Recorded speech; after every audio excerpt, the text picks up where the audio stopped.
তারা কতক্ষণ বিএনপির পক্ষে থাকে, কতক্ষণ আওয়ামী লীগের পক্ষে থাকে, কোন দিকে যাবে মাথা ঠিক নাই। আর এখন শুরু করছে ইসলামের দোহাই দিয়ে রাজনীতি। আমরা মুসলমান, আমরা এক আল্লাহকে বিশ্বাস করি, আমরা কোরআনকে বিশ্বাস করি, আমরা হাদিসকে বিশ্বাস করি, আমরা নামাজকে বিশ্বাস করি, আমরা হজকে বিশ্বাস করি, আমরা যাকাত দেওয়ার জন্য বিশ্বাস করি, আমরা ইমানি শক্তিকে বিশ্বাস করি,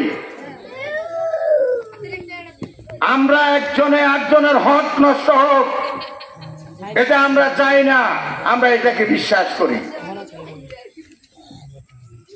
আমরা সুদকে ঘৃণা করি, আমরা ঘুষকে আমরা পছন্দ করি না।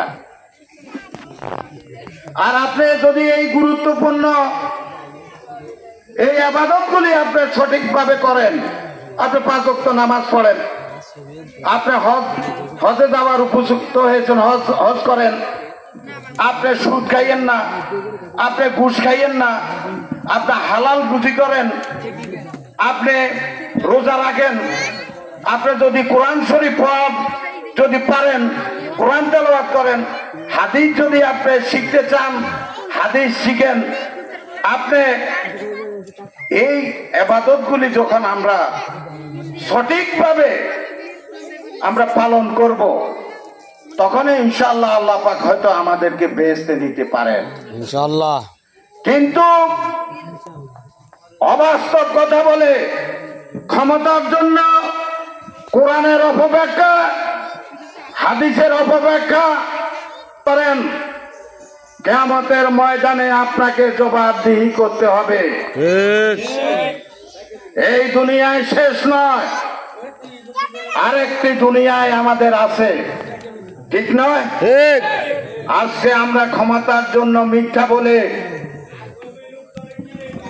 আজকে আমরা যদি রাজনীতি করি তবে আমরাও তো ভুল করি না এ কথা বলবো না, তবে এই ভুল করবো না যেটা ইসলাম নিয়ে ধোঁকাবাজি করা। আর একটা কথা বলি, আমাদের ইসলামী ওই যে সরমুনের পীর সাহেব, উনি তো আমি মনে করি ওনারা ভালো একজন বুজুর্গ মানুষ, তাদের কাছে অনেক হাদিস কোরআনের ওনাদের জ্ঞান আছে। ওনারা কি করেন, বাংলাদেশের কোন রাজনৈতিক দল ভোট করে নাই কয়েকটা ছাড়া, তার মধ্যে উনিও আছেন সরমুনের পীর সাহেব। এদেশের মানুষ বলছে যেহেতু ভোটের অধিকার নাই, মানুষের কথা বলার অধিকার নাই, মানুষ নির্যাতিত, জেল জুলুম অত্যাচার নির্যাতিত হচ্ছে, এদের আমলে কোনো সুষ্ঠু নির্বাচন হবে না। উনি ওই সময় উনি ওদের ভোট করলেন। যখন আমি অবাস্তব বললে বলিবেন, যখন ওনার শরীরের উপর আঘাত করা হয়েছে, উনি যখন মেয়র প্রার্থী হয়েছেন, ওনার শরীরের উপরে যখন আঘাত করা হয়েছে, সঙ্গে সঙ্গে উনি বলছেন এই সরকারকে, আওয়ামী লীগকে হটাতে হবে, এই সরকারকে না হটা পর্যন্ত আন্দোলন চলবে।